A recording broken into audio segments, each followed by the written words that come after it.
Bismillahirrahmanirrahim.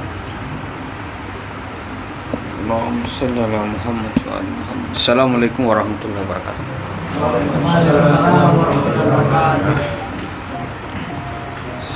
Semalam kita paling tidak sudah melihat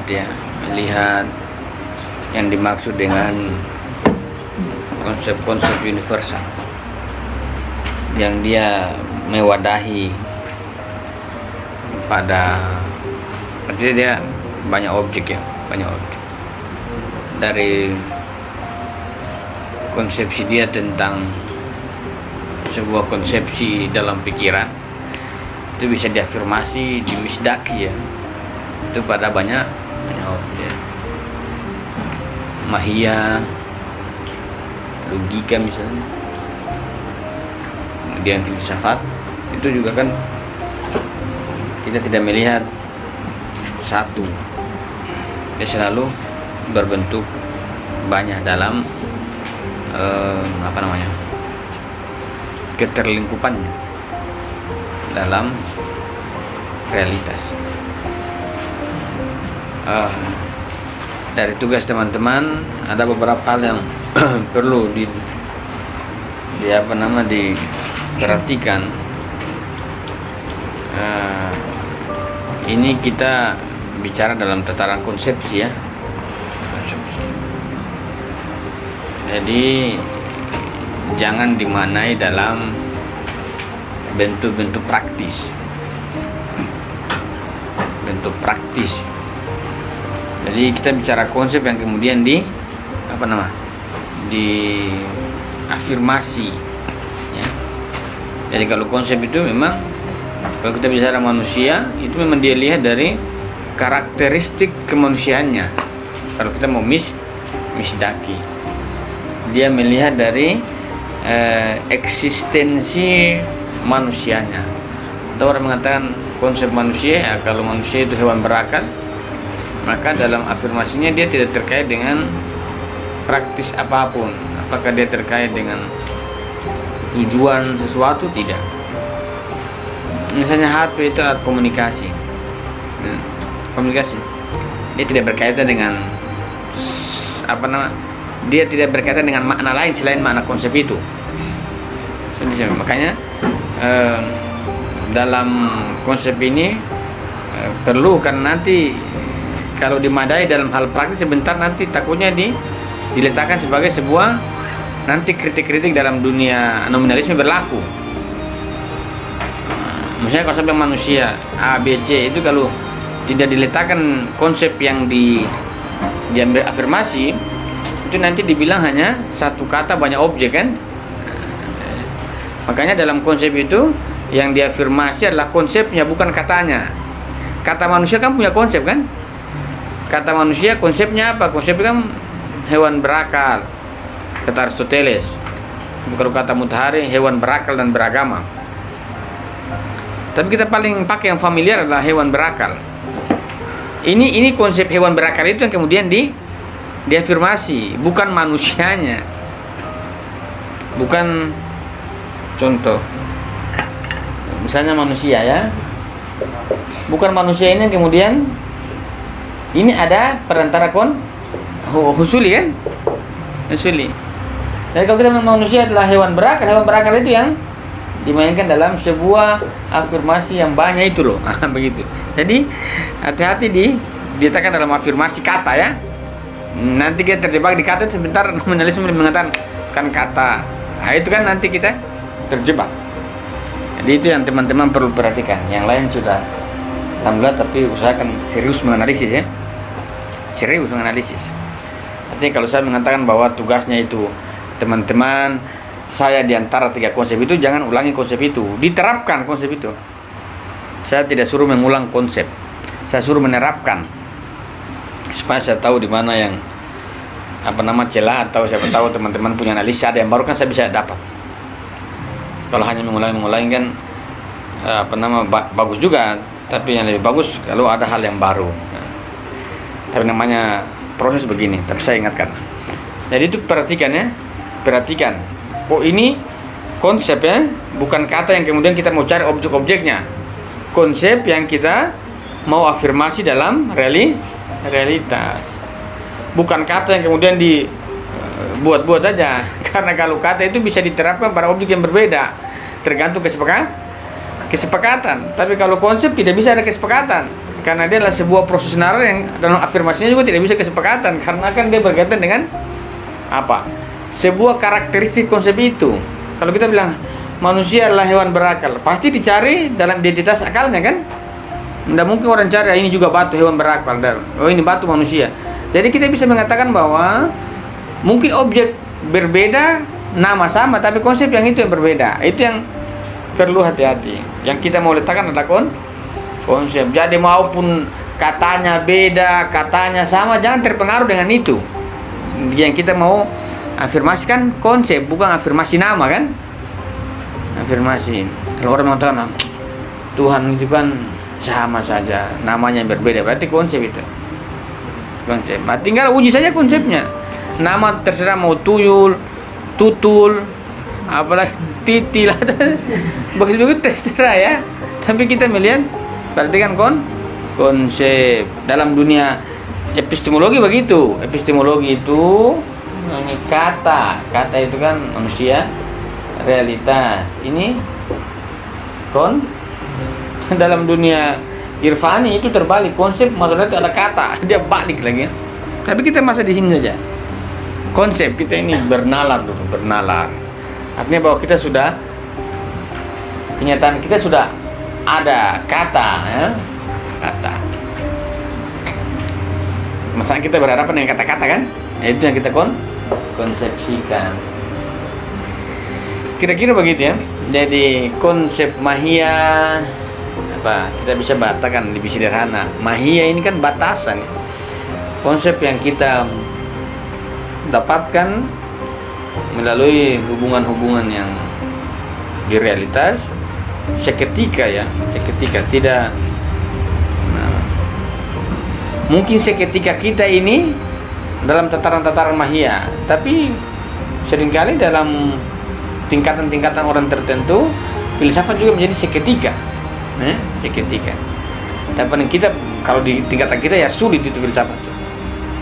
Jadi dia mahia itu dia hanya melihat satu objek. Dan kalau filsafat dia mulai menyusun, mulai menganalisis partikular dan universal. Kemudian dia masuk pada proposisi. Kalau filsafat dia juga menganalisis fenomena-fenomena yang terjadi, 2 hal, 3 hal, dia 2 hal yang paling sederhana untuk melihat sebab dan akibatnya. Ini sekarang ini teman-teman tidak hadir, fakta bahwa tidak hadir kan, apa sebabnya? Ini kita perlu cari tahu. Tidak hadirnya mereka kita terima, tapi saya belum terima karena belum ada alasan sebagai sebuah sebab ya. Kalau akibat kan tidak usah dipikir-pikir, sudah terjadi ya. Kalau ada orang menyesal apa yang terjadi, tidak usah. Yang menyesal itu kalau tidak ada alasan. Kalau terjadi ya disyukuri. Kalau sudah terjadi begini kan berarti kenapa bisa? Nah, ini kan kenapa bisa? Kita mau uji alasannya, jangan-jangan antara sebab dan akibat tidak connect. Ini kan kita perlu lacak juga. Jangan alasannya dibuat-buat. Kalau kita mengetahui alasannya, berarti kita bisa lacak akibat dan sebab itu apakah memang mereka berdua itu bergandeng tangan ataukah tidak. Jadi perbedaannya yang paling utama pada kemunculan konsep ini kan. Artinya bahwa kemunculan konsep dalam pikiran kita dalam 3 variabel ini, konsep ini berbeda-beda tingkatan kesulitannya ya. Kalau kita bisa begitu, mungkin tingkatan kesulitan di konsep ini yang hadir dalam mental kita itu berbeda-beda. Ada yang sedang, mahia itu sedang-sedang, yang logika itu mulai agak rumit, yang paling rumit adalah filsafat. Jadi dia secara konsepsi dia kategori universal, tapi dalam kemunculannya konsep-konsep ini dia punya tingkat kesulitan masing-masing. Kalau tingkat kesulitan masing-masing, maka itu berarti dia berkaitan dengan sebuah subjek yang berpikir, individu yang berpikir terkait apa yang dia pikirkan untuk membuktikan. Karena dalam tingkatan mahiyah ya satu saja, tapi kalau dalam tingkatan logika kita sudah berbicara universal, partikular, mana proposisi universal, mana proposisi universal. Kira-kira begitu. Tapi kalau dalam filsafat dia menganalisis lebih banyak, bukan hanya 1, 2 sebenarnya, bisa 2, 3, 4, banyak sekali. Karena fenomena kan banyak sekali kan, fenomena itu perlu dipikirkan dalam tingkatan kehadiran konsep itu, kemunculan konsep itu ya, sebagai sebuah kesimpulan itu yang berbeda-beda tingkatannya. Ada pertanyaan? Belum dilanjut. Baca selanjutnya.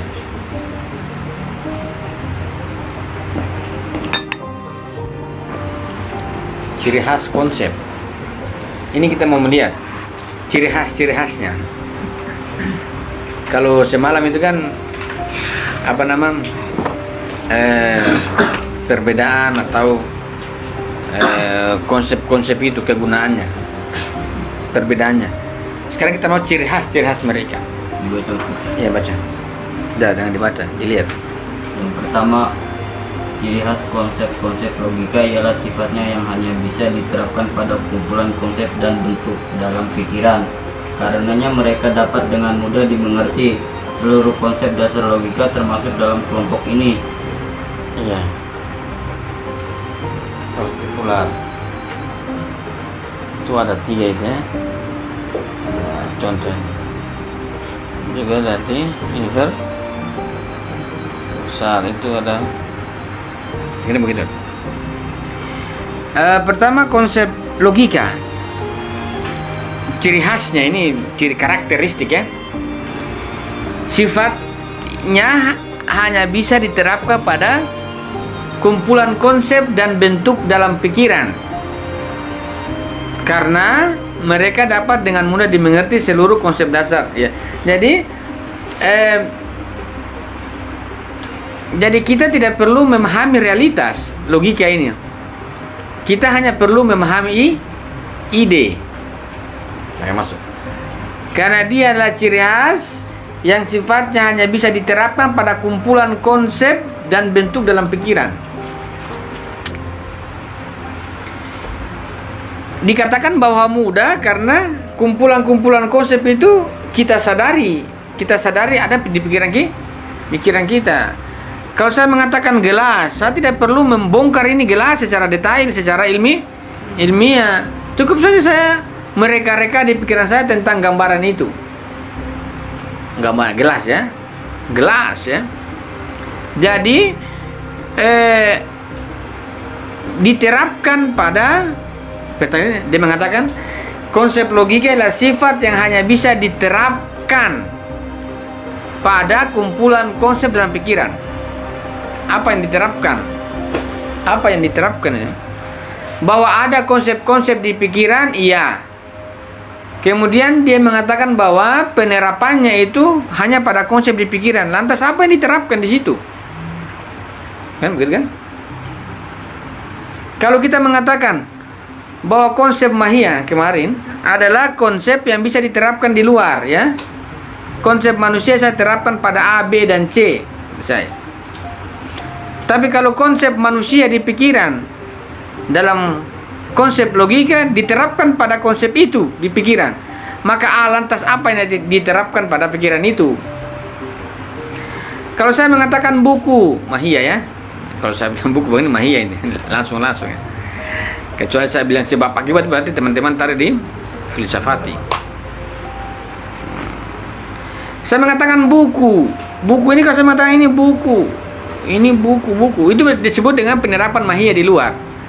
Tapi kalau saya mengatakan ada ide buku yang saya terapkan di pikiran saya tentang ide buku dalam konsep logika, maka apanya yang diterapkan pada bentuk gambar buku itu oleh logika, itu kan begitu. Dia sini mengatakan bahwa bisa diterapkan pada kumpulan konsep dan bentuk dalam pikiran. Artinya bahwa diterapkan pada gambaran-gambaran itu ya. Apa aja teman-teman mau pikir apa terserah. Artinya bahwa konsep logika itu penerapannya di dalam pikiran, bukan di luar. Dan penerapannya itu pada gambaran-gambaran itu ya. Pada gambaran-gambaran yang ada. Wilayahnya kalau kita tidak punya gambaran, kita sulit mau menerapkan konsep logika. Kalau konsep mahiyah enak kita menerapkan realitasnya. Tapi kalau konsep logika syarat pertama harus ada gambaran. Berarti sudah masuk dalam hal-hal indrawi yang sudah imajinatif kan? Kalau saya mengatakan ini pulpen, kemudian gambaran pulpen itu kemudian saya terapkan konsep logikanya. Jadi konsep logikanya itu adalah gambaran-gambaran di pikiran yang kita terapkan sebagai sebuah predikat. Kalau saya mengatakan ini buku, berarti buku dalam pikiran saya predikasi di objek buku. Namun kalau saya mengatakan ide buku, secara mahiyah saya tangkap, namun dalam mempredikasi, dalam menggunakan konsep logika, maka ada sebuah predikasi logika yang saya predikasi pada subjek buku, bukan pada objek buku. Saya predikasi pada gambaran buku ya, bentuk itu di pikiran. Nah, konsep-konsep logika salah satunya dia berbicara partikular universal. Atau saya mengatakan manusia ini adalah jenis atau genus spesies dari manusia. Dia berbeda dengan dia diferensia dari hewan misalnya, dia berbeda dari yang lain. Itu namanya penerapan di dalam. Penerapan di dalam ya. Kenapa kita tidak mengatakan, kenapa kita tidak bisa menerapkan di luar? Kenapa misalnya partikular misalnya? Kenapa kita tidak bisa mengatakan partikular di luar? Tidak bisa. Kenapa harus gambaran Kenapa harus gambaran buku itu saya katakan partikular ataukah universal? Kenapa saya tidak bisa mengatakan objek buku itu partikular? Objek objek buku itu partikular ataukah objek buku itu adalah universal? Artinya apa? Objek di luar itu tidak menerima logika. Artinya bahwa wilayah realitas itu bukan wilayah logika. Maka kalau orang berlogika, tidak mungkin dia pahami realitas. Yang dia pahami adalah ide dia, gambaran dia. Dari ide. Buku itu ini. Buku sendiri dia masuk dalam jenis ini, misalnya logika tuh begitu. Dia diferensia dengan ini. Dia masuk jenis ini, dia masuk spesies ini, itu bisa. Itu dalam pikiran. Kita tidak perlu harus ini buku nih apa diferensianya. Nah, dianalisis di dalam. Analisis di pikiran. Gambaran. Artinya bahwa mau dipredikasi, artinya bahwa gambaran di pikiran itu yang mau diterapkan secara logis. Kalau saya mengatakan contoh, saya ambil sini manusia, ini mahiyah ya, saya terapkan di sini. Contoh kasus kemarin ini misalnya Andi, saya terapkan di sini. Namun kalau ini adalah sebuah gambaran ini. Nah, logika itu dia mau terapkan di sini saja, bukan di sini. Dia terapkan di sini. Namanya logis kan? Kita mengatakan bahwa manusia itu universal, berarti manusia ini dia, kalau dalam logika itu disebut universal itu ada 3. Apa? Diferensia, genus dan spesies ya. Diferensia itu ada sifat khusus, sifat begitu yang saya bikin encok logika itu begitu. Banyak pembagiannya. Misalnya manusia itu universal secara diferensia dengan hewan dilihat dari sifat umumnya. Nah, itu begitu. Ini logika. Tapi paling sederhana, paling tidak kita ketahui, kita mengatakan bahwa manusia ini si A, B di luar. Namun dalam logika penerapannya di dalam pikiran yang itu terkait dengan gambaran itu. Gambaran yang ada ya. Manusia, oh berarti dia ini universal. Kenapa universal? Karena konsep manusia ini adalah konsep hewan berpikir. Kalau hewan berpikir berarti kategorisasi atau identitas yang masuk di sini banyak. A, B, C. Bisa diterapkan di A, B, C dan lain sebagainya. Di pikiran. Kemudian kita mengatakan, oh manusia adalah universal. Universalitas itu yang dipredikasi pada subjek manusia. Begitu juga partikular. Kemudian kita bisa menyusun sebuah proposisi bahwa manusia itu hewan berpikir. Manusia adalah hewan berpikir.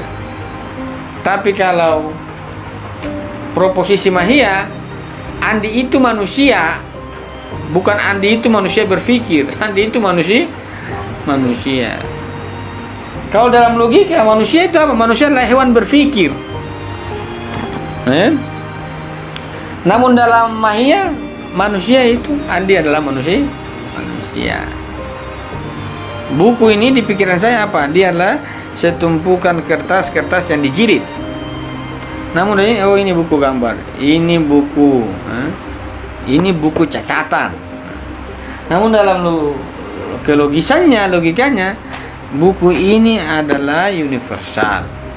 Dari mana universalnya buku? Dalam pikiran itu ya.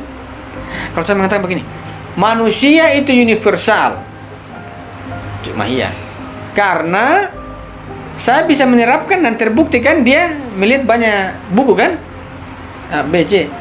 Tapi kalau kita mengatakan manusia itu, ini logika, manusia itu universal, bagaimana teman-teman mengetahui di dalam pikiran itu manusia itu dia dikatakan universal penerapannya?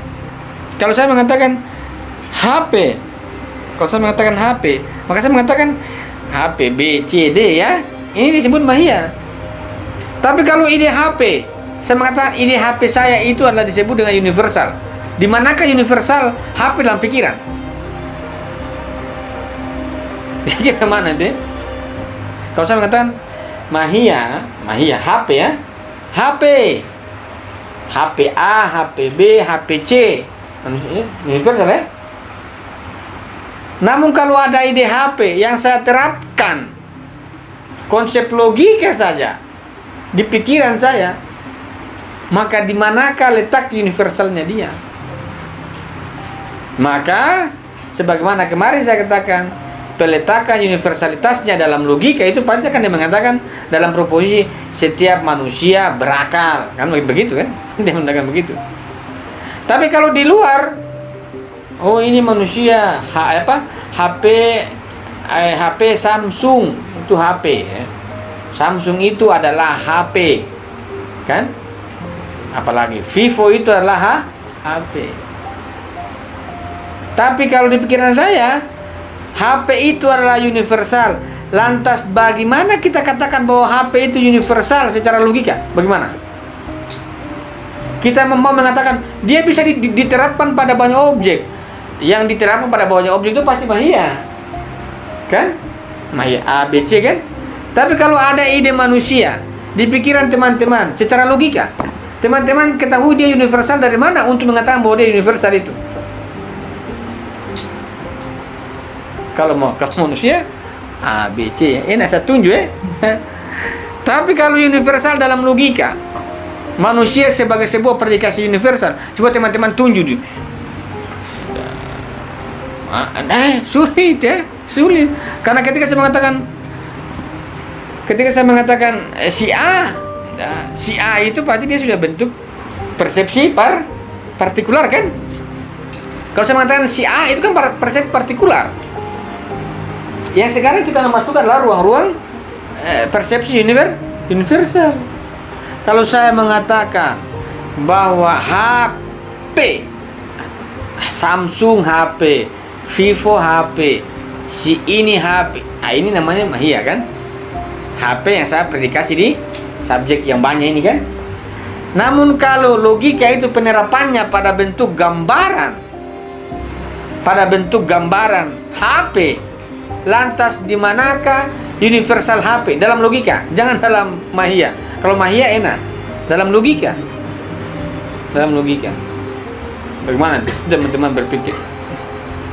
Kalau dalam mahia teman-teman tinggal A, B, C, namun universal sebagai sebuah predikasi pada gambaran manusia itu, di manakah universalnya? Berarti kan ditarik dalam bentuk proposisi bahwa setiap manusia. Kenapa kata setiap? Atau sebagian sebagai bentuk partikular. Setiap manusia berpikir. Dia pasti itu, karena itu adalah bukti universalnya di logika dalam proposisinya. Mau dia kasih konversi, mau dia kontra, mau dia konvensi dan lain-lain sebagainya, dia pasti akan menunjukkan di manakah persepsi universal itu, proposisi universal dalam logika ini menunjukkan bahwa itu universal. Jadi kalau orang mengatakan universalnya mahia bisa diacu, namun bagaimana kita mengacu universal dalam logika? Universalnya mahia kita bisa acu pakai proposisi mahia dalam realitas. Namun untuk mengacu proposisi, untuk mengacu universal dalam logika, itu bagaimana acuannya? Karena kalau kita tidak ada acuannya, kita juga bingung. Karena universal ini ada 3 tingkatan kan? Ada mahia, ada logika, ada filsafat. Lantas bagaimana cara kita mengacu? Karena dia punya tempat berbeda-beda masalahnya. Kalau sama, gampang. Tapi ini masalahnya berbeda. Satu di realitas, satu di pikiran, yang satunya dia bermain di 2 sisi. Ini bagaimana mengacunya itu? Kalau mahia saya mengacu A, B, C. Namun kalau manusia sebagai konsep universal, atau kita mengatakan universal sebagai sebuah konsep logika, bagaimana mengacu dalam logika bahwa itu universal? Itu pasti kita akan membuka ruang proposisi, karena selalu dia dalam afirmasi kan? Afirmasi. Oh, setiap universal mewadahi partikular, misalnya begitu. Pasti ada proposisi yang menunjukkan itu universal atau itu partikular. Kira-kira begitu. Ini logika. Ini penjelasan pertama. Kalau tidak, masih belum ditanya memang, supaya satu malam satu ciri khas saja. Silakan. Apakah dalam logika itu ada larangan kita untuk iya, memang di logika memang katanya begitu, kategorisasi. Kalau bedanya dengan kita mengkarakterisasi pada mahia bagaimana? Oh, mahia tidak. Mahia kan cuma bilang HP. Ini HP itu. Kalau kita bilang kategorisasi, berarti kita bangun di pikiran itu. Kita bangun di mengkategorisasi itu di pikiran, itu wilayah logika. Kategori-kategori. Namun sebentar kategori kan sebentar terbaca. Oh, kategori ini masuk universal, kategori ini masuk partikular. Kategori itu. Kategori kan kemudian sebentar dibagi-bagi kan kategori. Ada hewan vertebrata. Hewan vertebrata apa? Begitulah hewan-hewan begitulah. Banyak kan? Oh, hewan vertebrata ini banyak sekali ya, model-modelnya disekatan universal. Tapi lewat kategori itu. Ya, kategori. Dan kalau mahia adalah konsep yang ditemukan langsung, didapatkan secara langsung sejak awal. HP sudah. HP. Namun apakah ada logika juga untuk untuk mengkarakteristik bahwa itu HP? Tentu pertama-tama ada konsep tentang HP. Kemudian pasti ada kerja pikiran untuk membedakan dia dengan selain HP itu kerja akal. Maka dalam afirmasi mahia pasti kan dia tidak sembarang afirmasi, pasti sesuai dengan konsepnya dia. Makanya pasti ada identifikasi akal, itu saya belum bahas, yang dikatakan dengan neraca kan, pasti ada neraca dalam afirmasi itu neraca. Sekarang kan saya masih bicara proposisi, pasti ada neraca, paling tidak ukurannya proposisi. Kan tidak, ini HP. Lantas saya bilang, oh ini juga HP. Enggak, pasti akan ada ukuran itu. Kenapa saya bilang HP kan? Apa sih? Antara subjek dan predikat Maka dalam afirmasi kemarin, apakah terjadi atau tidak? Kalau tidak, berarti kita tinggal mengafirmasi yang lain juga pun bisa. Namun kalau dalam logika itu dia berbeda. Logika itu adalah sebuah penjustifikasian gambaran yang dibenak. Gambaran itu dibenak.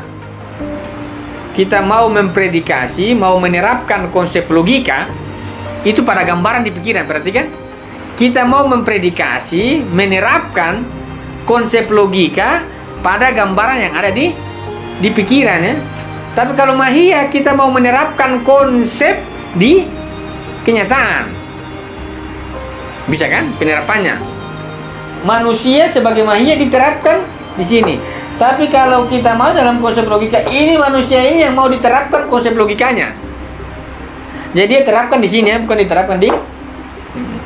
Maka kita punya pertanyaan, sekiranya dia universal paling tidak dalam dua contoh kasus ini berbeda tingkatan, maka bagaimana kita mengetahui bahwa itu universal?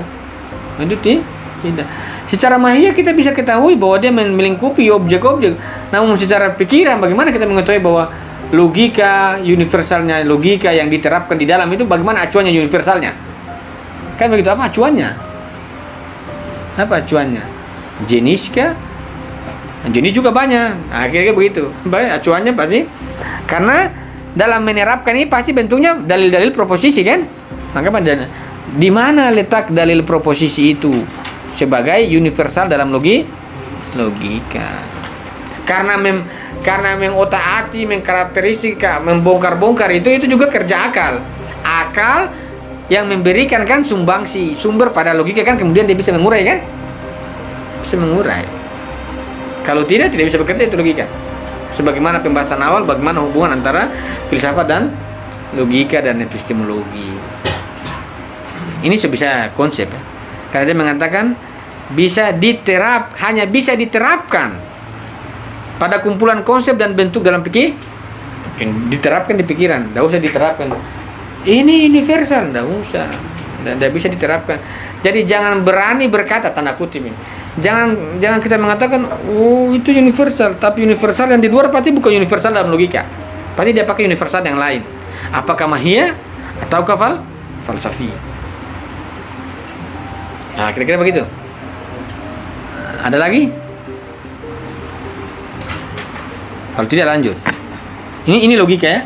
Logika. Teman-teman perlu paham itu. Teman-teman baca buku sosiologi dalam dunia Eropa juga bisa tahu dia pakai konsep apa. Misalnya coba teman-teman uji konsep Durkheim, Habermas punya, Max Weber punya teori sosial, pasti kerangka-kerangkanya bisa dibaca. Oh, dia pakai konsep ini nih, tapi begitulah namanya orang punya. Lebih baik orang begitu, orang meneliti, kan, sains, benar, komparasi begitu. Tapi kita perlu dudukan dulu, nanti pada penerapannya itu lain. Yang penting konsepnya dipahami dulu. Logika agama, makanya kalau di UIN itu ada disebut dengan filsafat agama. Coba lihat mereka punya kerangka. Filsafat agama, jangan-jangan dia pakai logika agama. Logika agama itu berbeda konsepnya dengan filsafat agama. Filsafat agama itu dia berbicara konsep dan realitas pada penisbahannya. Kalau logika agama, pikiran, idenya ada kala, makanya ada kala orang bilang dia tinggi sekali itu ide, padahal kenyataan tidak ada. Jadi logika ya wajar karena dia cuma bermain di ide. Oh, idemu bagus sekali tapi tidak ada realitas. Ya memang saya bicara dalam logika kok. Kenapa kamu tarik di luar? Stres, kan? Kalau dia bicara logika jangan tertarik ke luar, teman-teman yang bisa amburadul, bisa hancur karena dia berbicara memang wilayah itu. Kalau dia sudah bicara realitas mahiyah, jangan tertarik, jangan sudah nyata-nyata begitu. Nah, kalau filsafatnya itu yang lebih menarik. Karena filsafat itu bicara metafisika, ya. Metafisika yang dia bawa ke hal-hal yang begini, yang itu yang bisa tambah guncang juga kita, kan. Masalahnya metafisika yang orang bilang jauh itu justru dia bawa ke depan mata. Oh, bisa. Sudah. Ya tersontak gitu, kan. Makanya kalau saya bicara metafisika sejak awal, teman-teman pasti banyak, wah ini saya pelan-pelan lu konsepnya. Kalau saya letakkan metafisika, baru bisa dipertanggungjawabkan, kan. Jadi dalam filsafat itu tidak ada yang disebut dengan teori mitos. Mitos itu pasti bahasa barat. Tidak ada dalam dunia Islam itu mitos-mitos. Itu pasti buatan-buatan barat itu. Irasional itu pasti bahasa dari dunia barat. Islam itu rasional terus, tidak ada mitos, tidak ada yang mitos-mitos, semua realitas. Kalau mitos itu ditemukan dari mana? Berarti pembagiannya banyak. Agus Comte juga dia bagi-bagi kan pemikirannya. Ya kan ada bilang profan, sakral, profan begitu, berarti pembagian logika saja. Tapi bagaimana mau filsafat mau membagi? Karena filsafat dia tidak berbicara itu. Nanti sebentar kita lihat karakteristik filsafat. Supaya kita tahu, oh ini logika punya kerja ini. Ini bukan filsafat punya kerja ini ya. Supaya kita bisa bedakan. Supaya kalau orang bicara dalam logika, teman-teman harus bawa dia ke filsafat. Kalau dia bicara filsafat, sekali-kali teman-teman tarik di mahiyah. Supaya imbang ya. Imbang, 3 sudut pandang itu. Jadi di pikiran kita itu setiap objek kita harus pandang dalam 3 sudut pandang. Orang bilang A, saya bilang B. Orang bilang B, saya bilang C. Bilang C, saya taruh A lagi. Begitu. Hidup itu berdialektika dengan diri, tidak usah dengan orang lain. Karena dengan orang lain sebentar menyimpulkan masing-masing. Tapi dengan diri saja. Supaya saya bisa kesimpulkan sendiri. Lanjut yang kedua. Ciri khas. Ciri khas konsep-konsep mahiyah ialah sifatnya yang memberikan mahiyah sesuatu dan menentukan batas-batas wujudnya, dan mereka seperti kerangka kosong bagi segenap mawujud. Oleh karena itu, konsep-konsep kemahiyan bisa didefinisikan sebagai karangan konseptual, dan kerangka ini digunakan dalam seluruh ilmu hakiki. Oke. Mahiyah itu satu poinnya bahwa dia sebagai kerangka kosong. Mahiyah sebagaimana mahiyah itu kosong. Manusia sebagaimana manusia, teman-teman cari, ada tidak? Coba teman-teman cari. Putih sebagaimana putih. Cari dulu. Tidak dapat ya. Disebut kosong. Mahiyah itu kekosongan.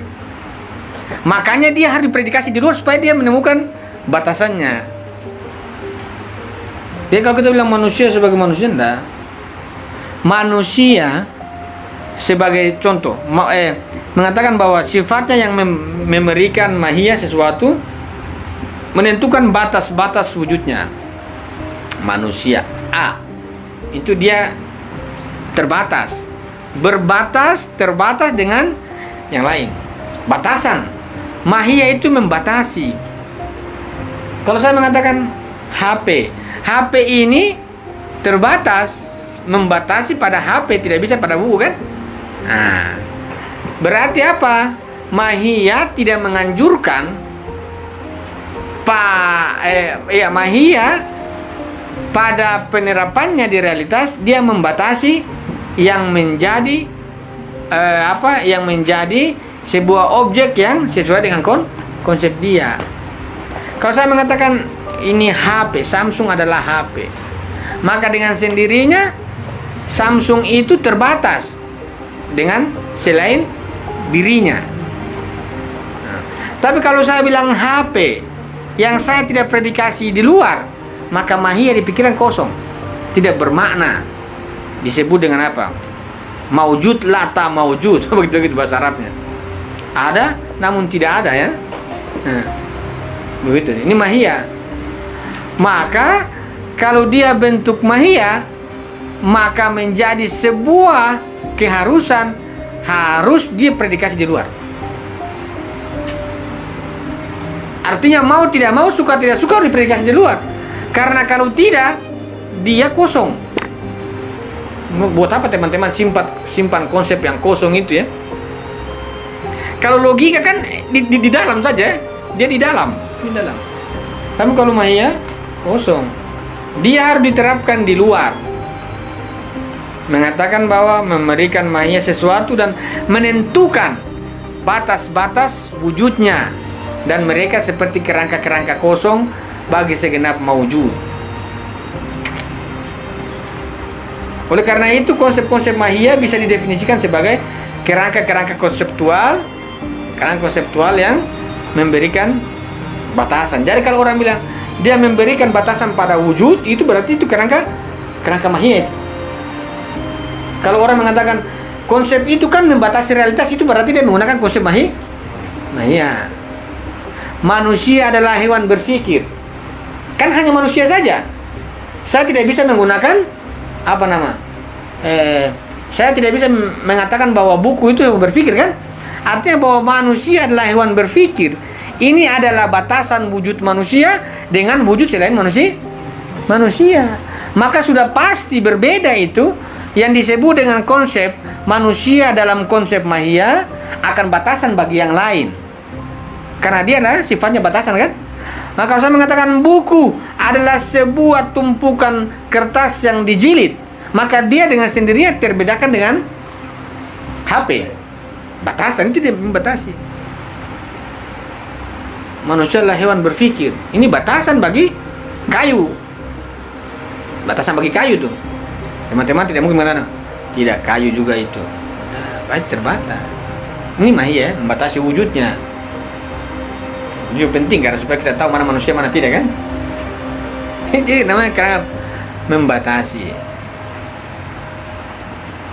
Namun kira-kira apa manusia secara filsafat? Kalau manusia secara mahia begitu. Tapi kalau kira-kira manusia dalam definisi filsafat apa?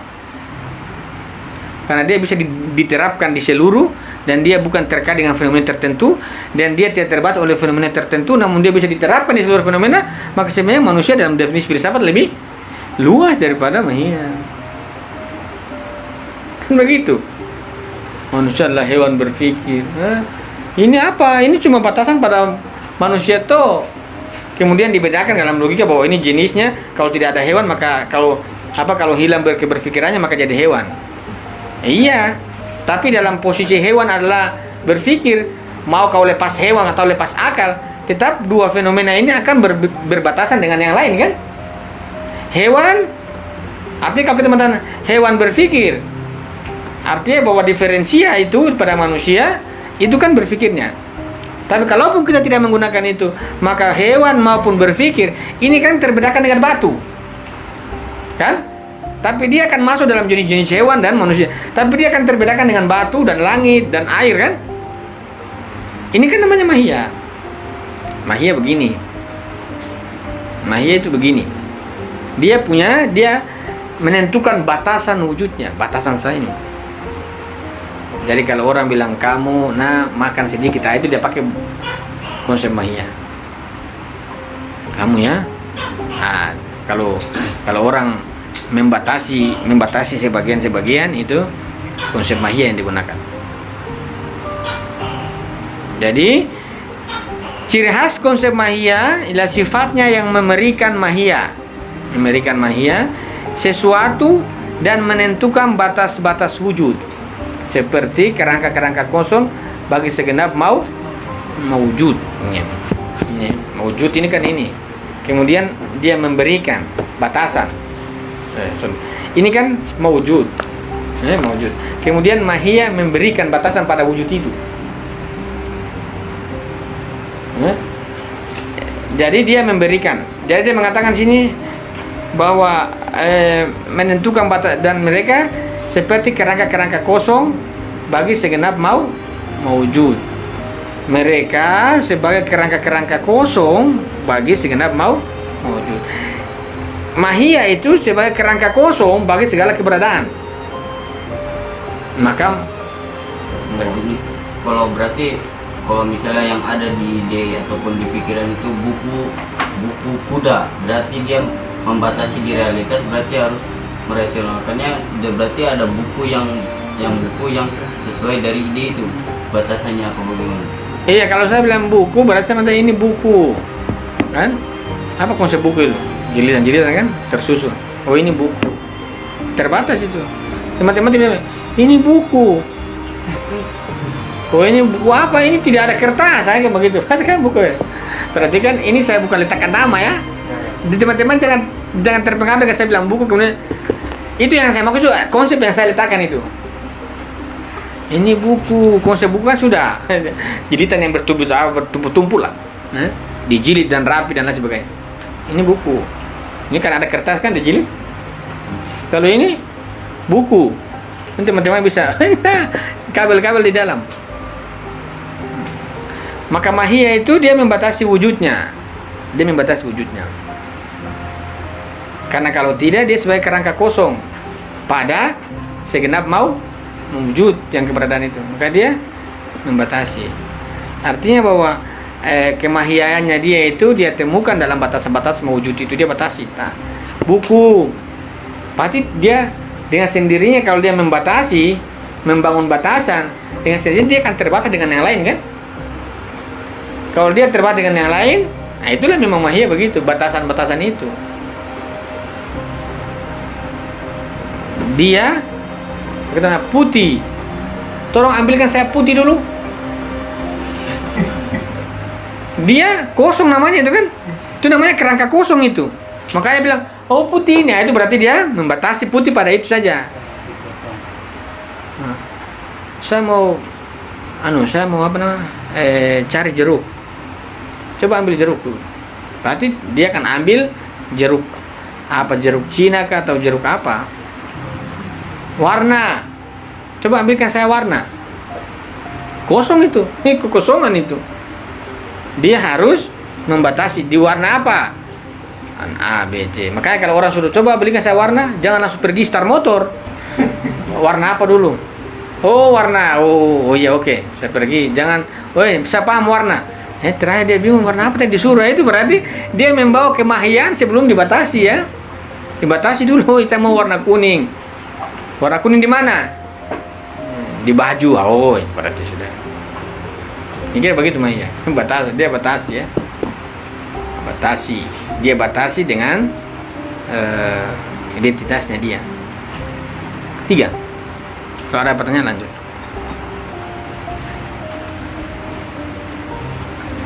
Sekali ya. Apakah waktu itu batasan apa tidak? Batasan. Kalau batasan dia tidak bisa jalan. Kalau saya batasi dari tadi, cuma dia jalan terus. Enggak kan? Jadi waktu itu mau kalian pikir atau tidak dia jalan terus. Batasan di pikiran. Tidak mempengaruhi kalian kan? Kata Sayyidina Ali,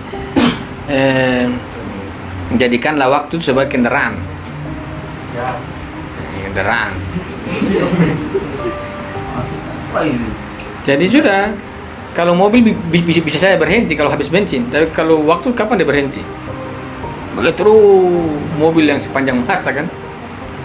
Jadi kan seperti, makanya seringkali orang menyesalkan dalam teori waktu kan. Teori waktu. Ini, tapi kalau logika, waktu itu kan logika saja, batasan-batasan tuh. Tapi kalau mahiyah dia ini waktu ya. Ini waktu jam 1. Dia harusnya begitu kan? Nih, jam 10 itu waktu jam 10. Lanjut, 3. Ciri khas konsep-konsep filsafat filosofi ialah sifatnya yang tidak bisa diperoleh tanpa komparasi dan analisis intelektual. Manakala diterapkan pada berbagai mawujud, konsep-konsep filsafat menerapkan pola-pola mawujud kutip kurung, bukan batasan-batasan kemahiyaan seperti konsep sebab kausan kutip kurung yang berkorespondensi dengan api dalam kaitan ini. Iya. Jadi konsep filsafat itu dia ditemukan, perhatikan. Itu analisis intelektual, komparasi dengan fenomena ya. Fenomena. Dengan begitu maka yang mau diterapkan filsafat itu bukan pada objek-objek tertentu, namun dia berkaitan dengan pola objek. Pola itu kayak sistem berjalannya apa? Sistem fenomena. Jadi dia bukan mengatakan ini, dia bukan mengatakan bahwa karena dia adalah analisis komparasi kan dengan berbagai objek, maka dia tidak mungkin menganalisis satu objek, pasti berbagai objek. Untuk apa dia menganalisis? Untuk melihat tatanan pola yang terjadi dalam fenomena. Ini filsafat. Jadi dia mau melihat tatanan, kalau bahasa saya dia mau melihat cara kerja fenomena itu. antara satu dengan yang lain itu, dia mau melihat cara kerja antara fenomena A, fenomena B, C, D, dan seterusnya. Jadi dia tidak berkaitan dengan satu objek sebagaimana mahiyah. Kalau mahiyah kan dia membatasi di objek itu kan? Membatasi. Jadi konsepnya dia membatasi satu persatu. Tapi kalau filsafat, dia tidak berkaitan dengan satu objek sebagaimana mahiyah. Ini sama-sama di realitas. Kalau di realitas mahiyah dia batasan pada objek ya. Namun kalau dalam filsafat pada realitas, namun dia tidak terbatas pada objek. Dia tidak terkait dengan objek tertentu, namun dia berkaitan dengan pola-pola pada fenomena, pada objek. Itu bisa dibedakan bahasa itu ya. Proposisinya.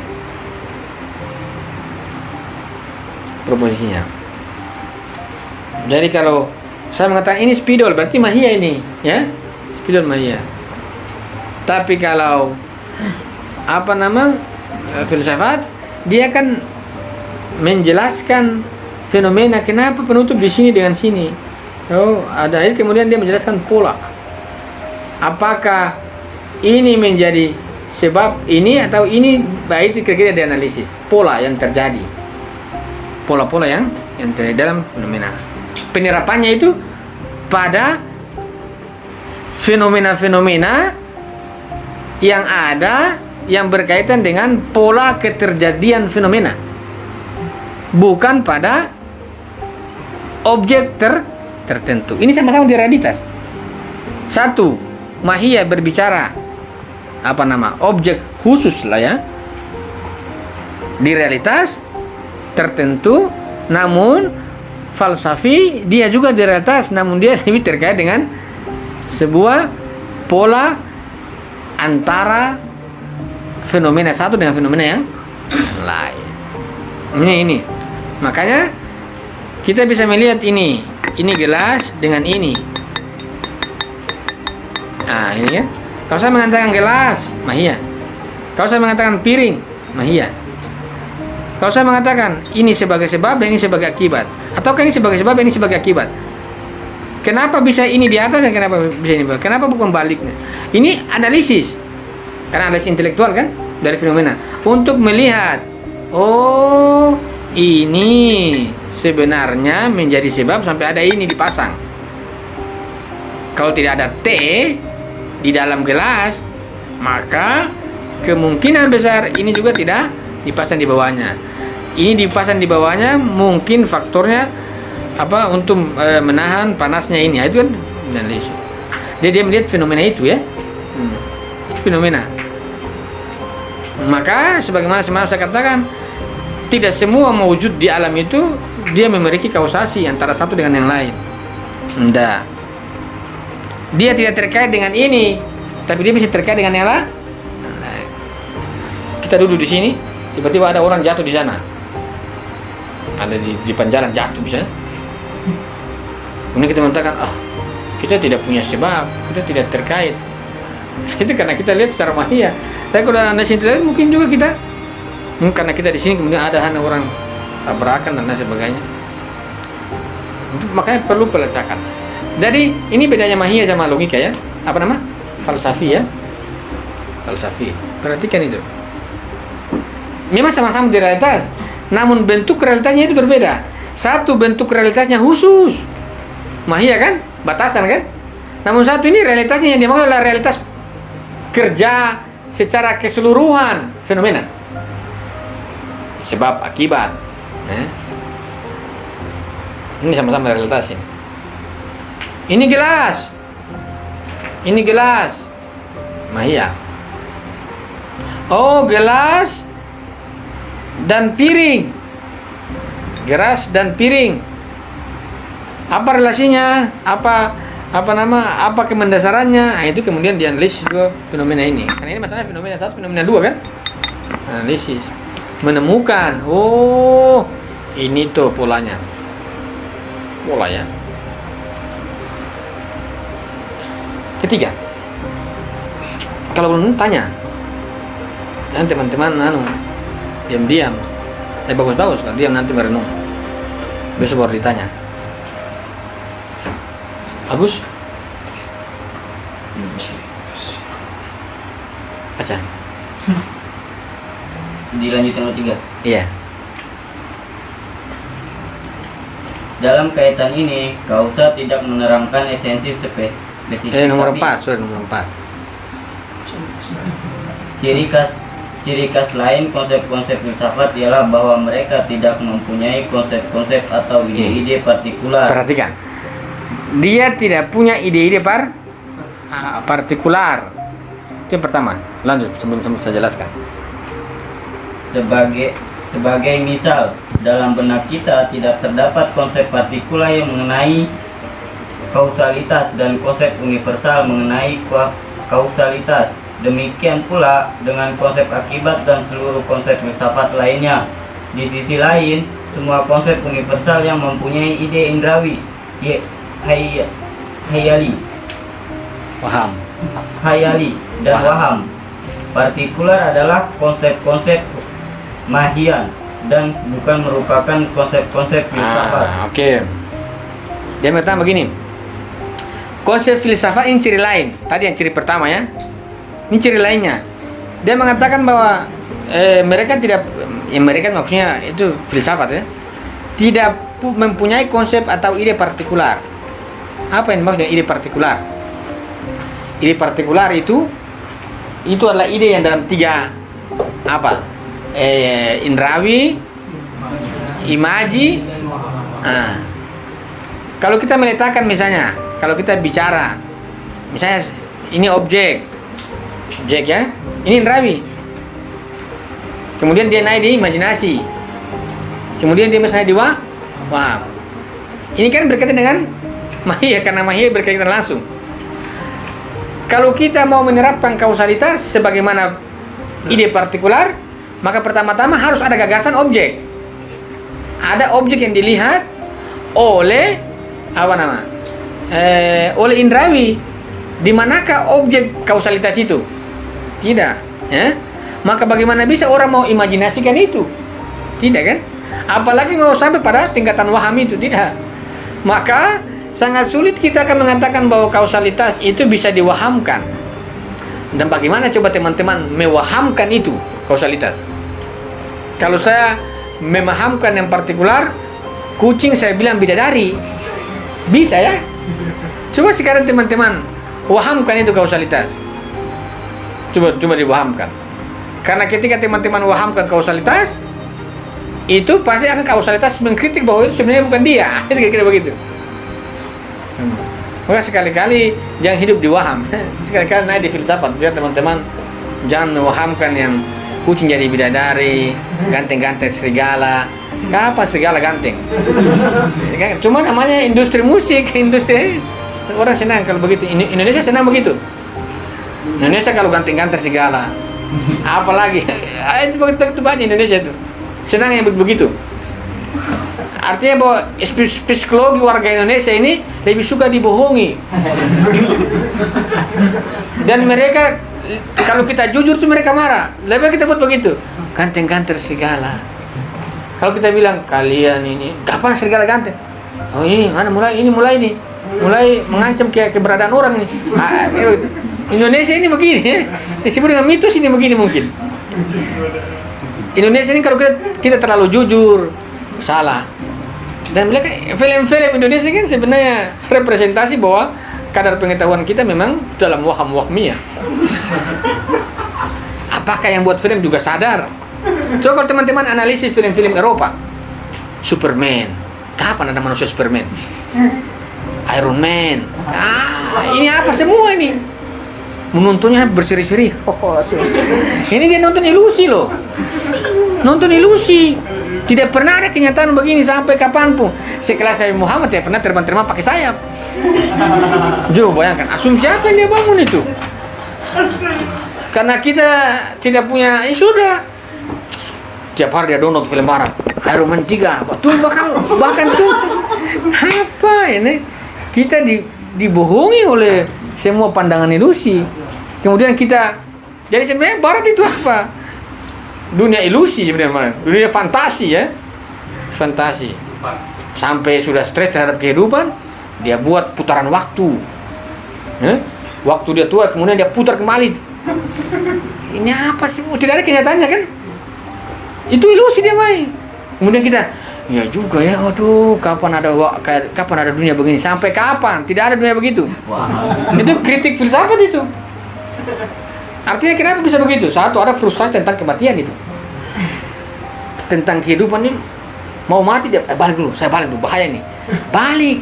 Dia tidak bisa jawab tentang sebuah kematian, makanya balik putaran waktu. Ya, makanya orang, woi, seandainya ada dunia begini, sampai kapan seandainya ilusi itu? Ilusi itu harus ditarik pada filsafat biar filsafat mengatakan mustahil. Supaya sadar, realistis hidup itu. Siapkan amal baik supaya mati besok. Kira-kira begitu kalau kritik-kritik praktis. Itu teman nonton film barat itu. Sekarang saya sudah malas nonton karena tidak rasional. Dibuat kita tambah bodoh, bukan tambah pintar. Ya karena ilusi kapan? Namanya ilusi kan semua adalah indrawi. Maka makin banyak kita nonton, makin ketakutan makin terus muncul. Ini bahaya. Kayak kali-kali memang kita tarik di filsafat.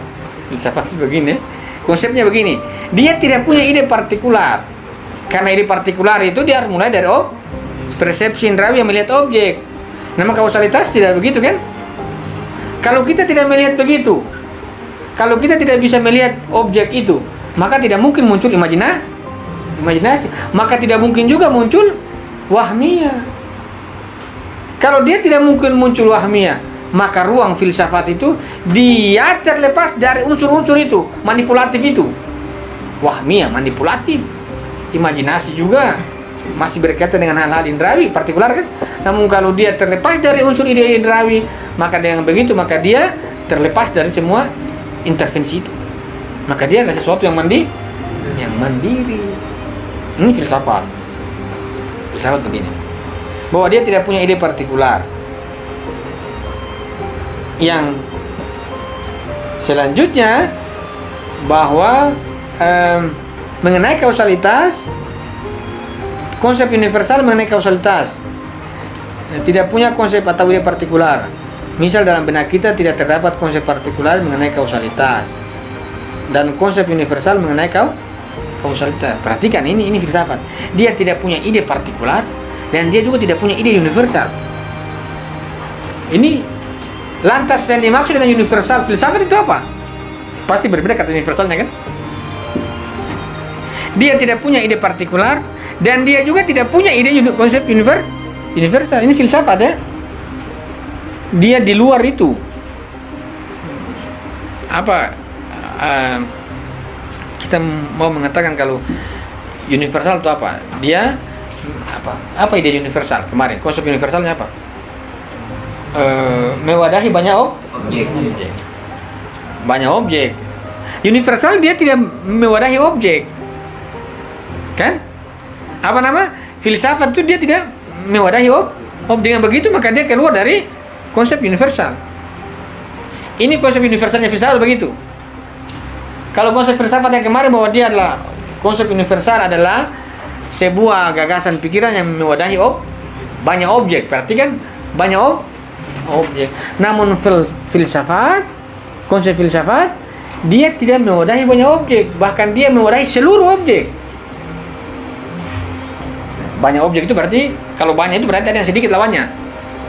Kalau dia bilang seluruh, maka dia keluar, maka dia tidak punya konsep universal. Kalau dia punya konsep universal, coba teman-teman terapkan. Mana objek yang dia naungi, yang dia wadahi, kausalitas itu? Berapa banyak objek? Nah, kalau kita mau bertanya, berapa banyak objek yang dibatasi untuk berlakunya kausalitas? Tidak kan? Dengan begitu dia digeser. Bahwa inilah, jadi secara partikular. Perhatikan, secara partikular dia tidak masuk dalam unsur ide indrawi, ide partikular. Dan secara universal dia tidak masuk dalam konstruksi universalitas. Lantas di manakah kausalitas?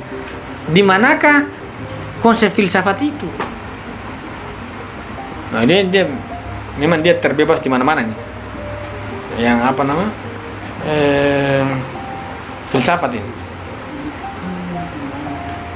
Universalnya dia lebih luas. Karena dia bicara begitu. Jadi dia tidak punya ide partikular. Kalau ide partikular kan ada bagian-bagian ya. Universal tidak. Karena secara definitifnya dia. Maka kalau dia tidak punya konsep universal, kalau dia tidak punya konsep universal, ini filsafat. Kalau dia tidak punya konsep universal, dengan begitu, maka konsep filsafat sendiri tidak bisa kita katakan bahwa dia adalah universal, tidak bisa kita katakan dia adalah partikular. Justru dia adalah sebuah konsepsi yang mewujudkan konsepnya pada realitas yang tidak terkait dengan fenomena-fenomena tertentu sebagaimana prinsip awalnya. Karena kalau kita masukkan dia dalam konsep universal, sebentar dia akan kita bertanya berapa banyak objek yang dia naungi. Kalau manusia cuma jenis manusia kan yang dia naungi. Kalau kambing cuma muncul di kambing saja. Tapi kalau kausalitas itu dikatakan konsep universal dalam makna yang sebagaimana definisi Ayatullah Taqi Misbah bahwa menaungi banyak objek. Lantas berapa banyak objek? Di mana jenis dia untuk dia naungi? Di mana genus dia? Di mana itu kan? Sulit sekali. Sulit sekali. Kalau kita mengatakan bahwa dalam logika misalnya, dalam logika itu disebut dengan ada diferensia, pembeda, ya. Bahwa untuk membedakan objek A dan objek B, orang pasti akan menggunakan kausalitas kan, identitas namanya. Identitas. Kemudian saya bertanya, kalau teman-teman mengatakan kausalitas, kira-kira diferensia kausalitas itu apa? Kira-kira teman-teman bisa menemukan tidak diferensia kausalitas? Kalau saya mengatakan diferensia ini dengan ini kan teman-teman bisa temukan. Tapi kalau saya mengatakan diferensia kausalitas apa? Kalau tidak, maka logika tidak berlaku pada filsafat. Inilah betapa pentingnya sebuah kemandirian dalam berpikir. Dalam artian ini, falsafi dia terlepas. Kita bertanya, dari mana ini munculnya ini? Dari mana muncul falsafi ini? Makanya filsafat itu pasti ruangnya ruang metafisika. Logika ini kan dia ada sindiran-sindiran alamiah. Dia masih ada wahmiyah kan? Karena dia masih mengambil unsur-unsur partikular. Tapi kalau filsafat dia tidak punya ide partikular mengenai kausalitas dan konsep universal mengenai kausalitas. Demikian pula dengan konsep akibat dan seluruh konsep filsafat lainnya. Di sisi lain semua konsep universal mempunyai ide indrawi. Paham kan? Indrawi. Artinya saya mengatakan mahiyah saja, itu pasti dia berhubungan dengan objek. Ada ini indrawi. Saya berhubungan dengan objek, kemudian saya katakan batu. Saya katakan HP. Namun HP itu sebagai sebuah konsep universal dalam mahiyah dia berhubungan dengan objek tertentu dulu. Kalau lantas saya mengatakan lantas filsafat punya teman-teman dapatkan dari mana? Apakah teman-teman katakan ini objek? Ini kausalitas. Anda bisa begitu. Makanya kenapa dia dikatakan sebagai sebuah proses intelektual. Kalau dia sebagai sebuah proses intelektual dalam nalar, maka sebenarnya hasil itu dia keluar dari nalar, bukan dari ide-ide indra. Waham juga demikian. Konsep-konsep mahiyah dan bukan merupakan konsep filsafat. Namun perlu dicamkan bahwa lawan dari ciri khas di atas tidak selalu berlaku pada konsep mahiyah, yakni bahwa konsep-konsep mahiyah mempunyai bentuk indrawi, hayal, dan waham. Umpamanya konsep jiwa merupakan pembeda spesies dan mahiyah, tetapi ia tidak mempunyai bentuk partikular. Dibaliknya, lantaran ia hanya dapat ditangkap melalui pengetahuan. Artinya bahwa mahiyah dia punya pondasi-pondasi partikular. Namun jiwa sendiri itu dia masuk dalam mahiyah, tapi seringkali tidak semua itu masuk dalam ide-ide partikular, ada objek dan lain sebagainya. Karena jiwa juga itu kita bisa bedakan dengan yang lain. masuk dalam tataran-tataran konsep logika. Makanya tidak semua mahia itu bisa diberlakukan itu apa nama? Ide indrawi, imajinasi dan waham. Ada hal tertentu yang tidak bisa. Nah, itu kira-kira apa konsep ciri khasnya. Nanti insya Allah besok kita masuk dalam konsep-konsep itibari. Nah, ada konsep-konsep itibari lagi, masih banyak lagi.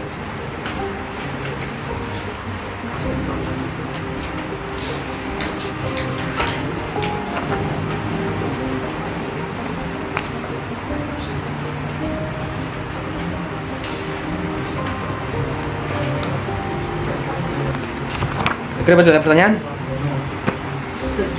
Silakan. Sebenarnya dalam konsep itu saya bagaimana mungkin itu ada terbangun satu konsep yang sebenarnya itu objeknya tidak ada. Misalnya bahkan ada keterlibatan metafisika pasti kan harus ada. Misalnya kita itu punya objek yang materi itu pasti. Kalau penangkapan saya Ada masalah? misalnya saya di kos. Sebelum saya itu saya bilang bahwa akal itu punya alam sendiri. Karena kan misalnya saya di sini saya bisa memikirkan Makassar misalnya. Itu kan sebenarnya ada proses-prosesan bangunan berpikir saya yang mengkonsepsi di sana ya. Misalnya saya di kamar saya akhirnya dia bilang saya akhirnya lihat satu fenomena. Misalnya fenomena yang ada di realitas kan sebenarnya kita mau kaji unsur metafisika di baliknya. Mau tidak mau kan ada keterlibatan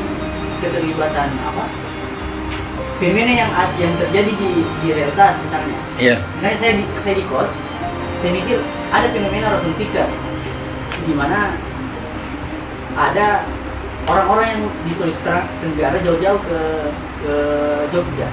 Itu kan ceritanya kan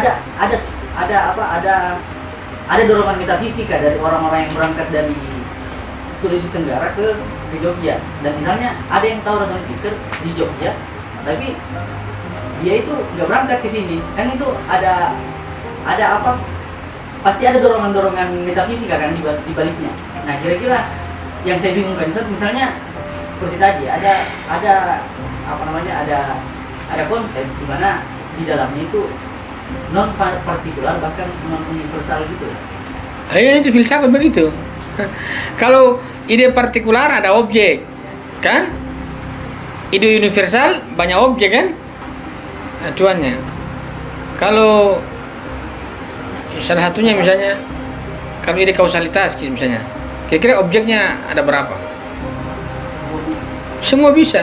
Berarti misalnya kayak tadi tuh yang saya sebutkan contoh itu masuk dalam konsep apa kalau menurut? Misalnya dari teman-teman mana kasusnya? Yang saya bilang ada fenomena Rosenthal misalnya. Dan saya sebagai orang yang tahu juga berangkat ke sini, tapi ada juga orang Makassar yang tahu Rosenthal tapi nggak berangkat ke sini. Tapi ada yang jauh-jauh dari Sulawesi Tenggara dia berangkat kan, akhirnya misalnya kita itu membangun penalaran, mungkin memang ada dorongan metafisika di balik langkah kakinya ke sini. Itu ceritanya masuk. Kalian jangan paham metafisika itu, jangan pahami Tuhan ya. Iya. Tuhan itu bukan metafisika. Bahkan dia keluar dari tiga konsep itu lagi. Bahkan kalau filsafat itu dia keluar dari itu, Tuhan lebih keluar dari konsep filsafatnya lagi. Jangan pahami Tuhan metafisika. Dia lain. Kayak metafisika tarik di filsafat ya. Kalau filsafat itu bukan partikular, bukan universal, Tuhan itu bukan itu lagi. Dia bukan universal, bukan partikular, dan bukan filsafat punya itu dia bukan lagi. Bukan, Jadi kalau kita dorong-dorong begitu, kemudian Tuhan menghendaki dorong. Itu hanya sebuah keinginan yang muncul dari jiwanya untuk meningkatkan kualitas diri. Metafisika misalnya dalam Metafisika itu dipahami bahwa itu keputusan akal. Itu metafisika yang dimaksud. Bukan yang dimaksud metafisika ini bukan Tuhan ya, menggerakkan. Nah, itu keputusan akal saja, kehendak jiwanya saja. Nah, itu begitu kalau dipahami metafisika. Yang imaterial kan maksudnya nggak berbentuk materi karena ini metafisika. Ini namanya pikiran kan bukan materi. Ini kalau gambaran gelas kan bukan gelas. Berarti kayak tadi yang saya maksud itu metafisika bukan Tuhan. Maksudnya memang apa ada hal-hal di luar materi itu? Ya kita pahami itu sebagai sebuah kesimpulan saja, keputusan nalar untuk belajar. Tinggal apa keputusan dia antara dia sendiri di daerah lain dengan rausan fikir tempat belajarnya, kenapa dia pilih itu, itu perlu kita tanya. Apa sebabnya kan, perlu kita tanya lagi kan. Tapi itu sebuah kesimpulan itu. Kesimpulan. Ini karena Tuhan menghendaki. Jangan dulu bahasa itu. Karena pembicaraan itu harus pada titik mana baru itu ucapan itu keluar. Selagi akal masih bermain terus, jangan ini saja. Berarti dia maksudnya analogi kan? Kalau contoh kasus kayak gitu. Iya, karena kalau kasus material pasti akan logika juga main, karena dia akan masuk dalam tingkatan-tingkatan konsep kan. Ini kemudian dia bisa nanti logika, kemudian menjabarkan, kemudian diputuskan. Bisa kan? Setiap hal material begini pasti akan dia bermain dalam berapa? Dia kalau hal partikular begini dia bisa bermain dalam tingkatan konsep. Mahiyah bisa ditemukan nih. Logika juga bisa diterapkan kan dalam benak. Filsafat juga kan bisa digunakan. Kalau material begitu. Material begitu. Oh, dia Tuhan. Zati, enggak. Santai saja begitu. Yang penting jangan bilang, tuh metafisika ini Tuhan. Jangan dulu. Tuhan lebih tinggi dari itu. Tuhan itu nanti kita masuk falsafah Tuhan lebih tinggi, lebih seru. Tuhan ini metafisika, alah. Nggak usah bertuhan pakai itu. Pakai filsafat saja ditemukan. Kan tadi misalnya filsafat itu dia tidak partikular dan universal. Iya. Nah, tapi kalau misalnya kita melihat melihat pola fenomena yang ada. Nah kan itu ciri khas filsafat. Iya. Nah, terus bagaimana cara kita melihat fenomena pola-pola fenomena itu? Itu kan pakai indrawi. Fenomena itu berhubungan dengan indrawi. Fenomena pasti berhubungan dengan indrawi. Cuma filsafat itu dia tidak terkait sama satu objek, dia kan komparasi fenomena dalam analisis intelektualnya kan. Analisis. Karena saya mengatakan begini, contoh. Ini ini spidol. Apakah kausalitas itu berlaku pada ini satu spidol? Jangan dikaitkan dengan yang lain ya. Ini spidol. Apakah ini akibat atau sebab? Kira-kira spidol sendiri ini mana akibat mana sebab? Tidak bisa, itu berarti tidak ada punya partikular. Ketika kalau kita mau berlakukan sebab akibat, berarti ada dua fenomena yang dianalisis, dikasih komparasinya. Tapi kalau cuma satu ini, mana sebab mana akibat? Tidak bisa. Karena dia kalau satu fenomena, dia masih bentuk partikular. Kemudian kita mengatakan itu karena dirinya, tidak bisa begitu lah. Hanya begitu. Ini dia partikular. Ini spidol. Kira-kira spidol itu sebab atau akibat? Mana sebab mana akibat ini spidol ya? Jangan tarik yang lain. Tidak bisa diselesaikan. Nah, itu berarti apa? Satu-satunya kausalitas tidak bisa digunakan kalau hanya satu objek, karena dia menganalisis komparasi. Kalau cuma ini buat apa dia komparasi capek-capek? Lagian dia komparasi kan dia mau melihat pola saja. Kalau sudah bagi cuma satu, nggak usah lihat pola. Maka dalam teori-teori yang filsafat, dalam teori ontologinya, kausalitas akan mengatakan iya cuma Tuhan, ngapain dianalisis? Cuma dia satu. Maka tidak berlaku kausalitas, tutup, tunduk, Allahu Akbar, takbir kan langsung. Cuma satu. Kausalitas. Tapi kita harus sampai di mana, titik mana berhenti itu ya. Makanya saya seringkali mengatakan kita berfilsafat ini gunanya untuk matikan filsafat, supaya hidup kita ini merinding terus gitu. Tapi kalau mau berfilsafat jangan cocologi. Kayak ada itu tadi saya lihat di apa tuh Instagram itu, ada ikra itu loh disebarkan tuh apa corona apa itu. Kenapa begitu orang-orang ini? Mana dia bisa dibayangkan itu cuma ikra itu di halaman berapa? Ada berapa ayat? Kira-kira begini ya ayatnya. Kita mengatakan ya, analisisnya seperti apa ini? Mana dari ini mana sebab mana akibat? Mana relasi yang tidak sudah dibilang begitu diartikan. Nah, itu kan bahaya sekali. Kan bahaya sekali. Kemudian dari apa? Dari pengkajian NU mulai menyebarkan tandingan bilang cocologisme itu. Itu kan bahaya sekali begitu ya. Ini namanya beragama dengan emosional. Mau dibilang Mahia juga tidak cocok. Kalau Mahia punya konsep. Indrawi kayaknya orang-orang begini. Oh bukan Indrawi, ilusi. Waham lebih cocok. Kita bisa melihat tingkatan itu. Maka coba teman-teman coba membuka teori-teori sosiologi barat. Coba teman-teman membuka teori kebudayaan barat, teori-teorinya. Coba dipetakan teorinya. Dia jatuh di teori mana, di konsep mana dia masuk. Kalau tidak lengkap, teman-teman lengkapi. Biar profesor. Jadi profesor kan, kalau kita melengkapi teori, oh ini dia lengkap, ini cuma main di partikular, saya kasih naik sedikit universal, dapat teori baru. Sudah profesor. Tinggal penelitian kan. Begitu. Jadi ini baru masuk di Waham, di Mahia, saya kasih naik dulu logika dulu. Oh mas, lagi. Sudah. Jadi kalau mau buat skripsi, mau buat disertasi, tesis, tidak usah buat tema baru, cari orang punya tema. Oh ini baru analisisnya, analisis Mahia. Saya tambah analisis logika saja. Biar satu objek tapi saya beda pandangan. Bisa itu.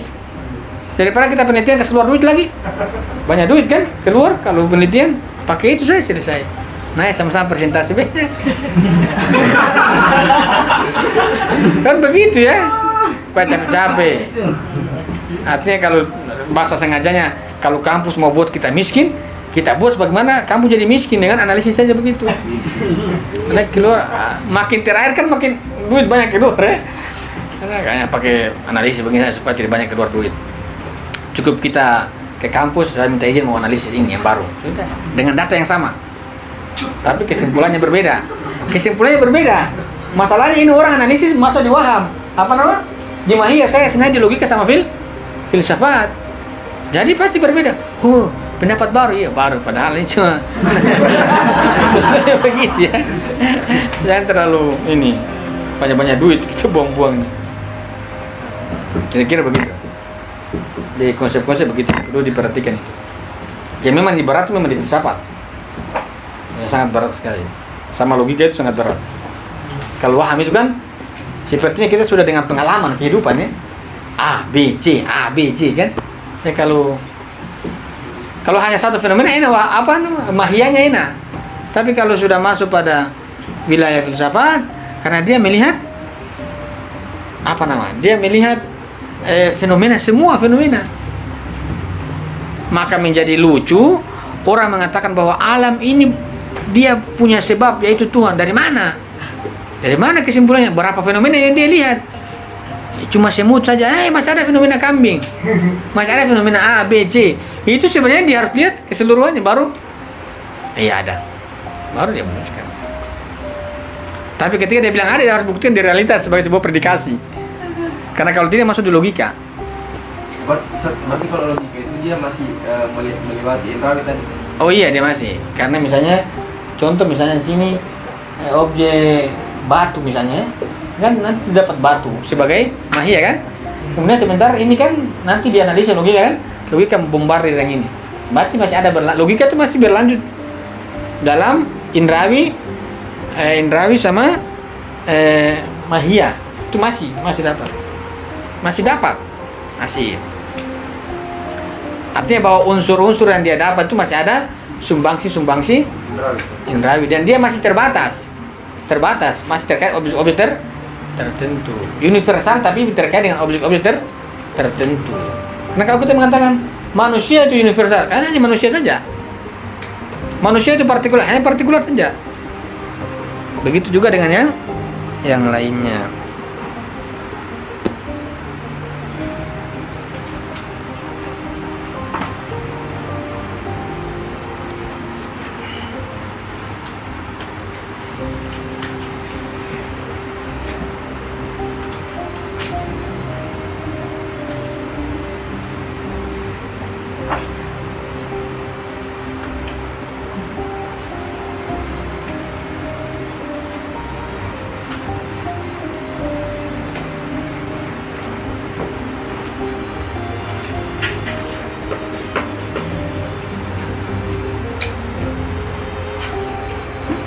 Kira-kira begitu.